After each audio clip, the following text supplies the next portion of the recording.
Here is Goldilocks and the Three Bears from Roald Dahl's Revolting Rhymes. This famous wicked little tale should never have been put on sale. It is a mystery to me why loving parents cannot see that this is actually a book about a brazen little crook. Had I the chance, I wouldn't fail to clap young Goldilocks in jail. Now just imagine how you'd feel if you had cooked a lovely meal, delicious porridge, steaming hot, fresh coffee in the coffee pot, with maybe toast and marmalade, the table beautifully laid, one place for you and one for Dad, another for your little lad. Then Dad cries, "Golly gosh, gee whiz, oh cripes, how hot this porridge is. Let's take a walk along the street until it's cool enough to eat," he adds. "An early morning stroll is good for people on the whole. It makes your appetite improve. It also helps your bowels to move." No proper wife would dare to question such a sensible suggestion. Above all, not at breakfast time, when men are seldom at their prime. No sooner are you down the road than Goldilocks, that little toad, that nosy, thieving little louse, comes sneaking in your empty house. She looks around, she quickly notes 3 bowls brimful of porridge oats, and while still standing on her feet, she grabs a spoon and starts to eat.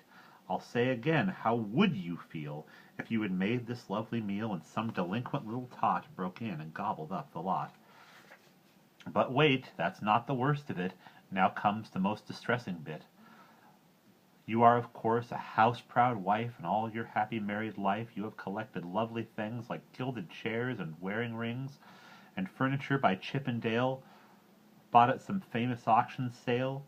But your most special valued treasure, the piece that gives you endless pleasure, is one small children's dining chair, Elizabethan, very rare. It is in fact your pride and joy passed down, your joy and pride passed down to you on Grandma's side. But Goldilocks, like many freaks, does not appreciate antiques. She doesn't care, she doesn't mind, and now she plonks her fat behind upon this dainty, precious chair, and crunch, it busts beyond repair. A nice girl would at once exclaim, "Oh dear, oh heavens, what a shame!" Not Goldie.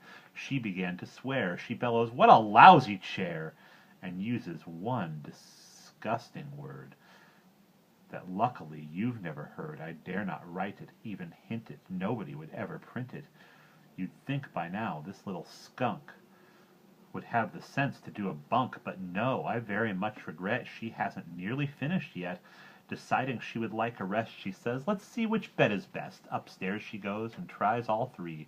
Here comes the next catastrophe. Most educated people choose to rid themselves of socks and shoes before they clamber into bed, but Goldie didn't give a shred. Her filthy shoes were thick with grime, and mud and mush and slush and slime were still upon the heel of one, with something that a dog had done. I say once more, what would you think if all this horrid dirt and stink was smeared upon your eiderdown by this revolting little clown? The famous story has no clues to show the girl removed her shoes. Oh, what a tale of crime on crime. Let's check it for a second time. Crime 1.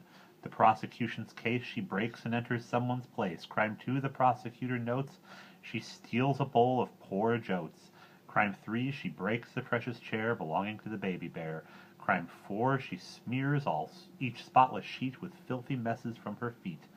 A judge would say without a blink, 10 years hard labor in the clink, but in the book, as you will see, the little beast gets off scot-free, while tiny children near and far shout, "Goody good! Hooray! Hurrah!" Poor darling Goldilocks, they say, thank goodness that she got away. Myself, I think I'd rather send young Goldie to a sticky end. "Oh, Daddy," cried the baby bear, "my porridge gone, it isn't fair." "Then go upstairs," the big bear said, "your porridge is upon the bed. But as it's inside a mademoiselle, you'll have to eat her up as well." And that is the end.